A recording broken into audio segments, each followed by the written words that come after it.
Hirap nga talaga ang Dallas Mavericks ngayon na makakuha ng panalo sa mga nakalipas na laro.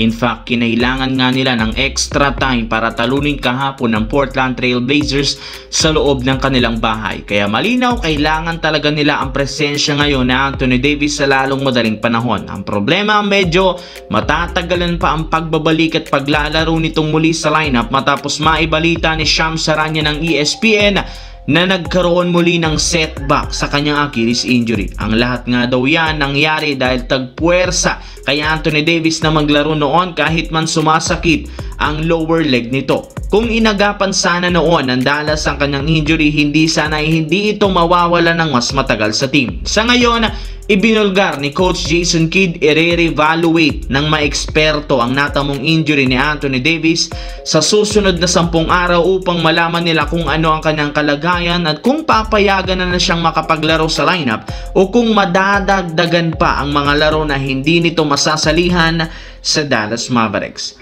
Samantala, sa unang pagkakataon ngayong season, sa wakas nakasama na si LeBron sa ginawang 5-on-5 practice ng Los Angeles Lakers ngayong araw.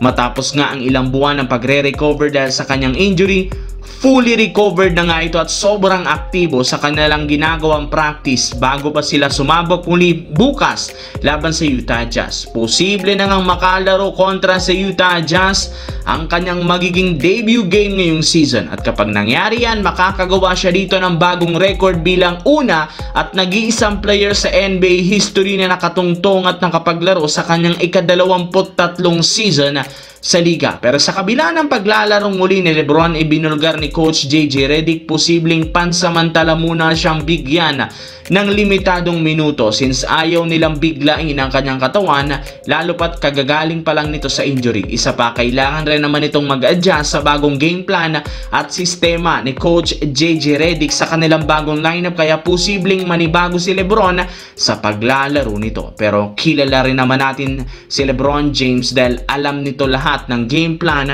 ng Los Angeles Lakers.